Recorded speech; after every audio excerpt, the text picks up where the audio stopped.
দর্শকবৃন্দ, আমরা চলে যাচ্ছি মনির বাসায়। জানি না মনির কি হয়েছে।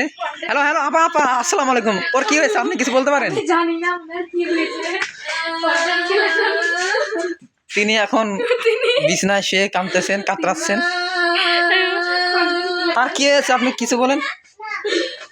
তার কি হয়েছে আপনি কিছু বলেন আপা। আমি জানি না ভাই ওনার কি হয়েছে।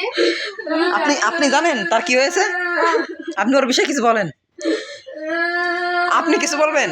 তিনি তো কাঁদতে কাঁদতে কাতরাচ্ছে। তিনি কি কিছু বলবেন? আপনি একটু বলেন, তিনি যদি কিছু বলেন। হ্যাঁ, কিছু বলেন। তিনি কিছু বলেন। বলেন, কিছু বলেন। আপনি ভালোর জন্য বলতেছি। আপনি কি জন্য কান্না করতেছেন বলেন। আপনার কান্দার কারণটা কি বলেন, যদি আমরা হেল্প করতে পারি, আপনাকে সাহায্য করতে পারি। তিনি এই যে ওষুধ তিনি মনে হয় তিনির কি কোনো রোগ আছে? দর্শক কিন্তু আপনার এখানেই শেষ। আমরা এর সাথে আর বেশি কথা বলবো না, নাইলে ও মৃত্যুর সাথে পাঞ্জা লড়ছে।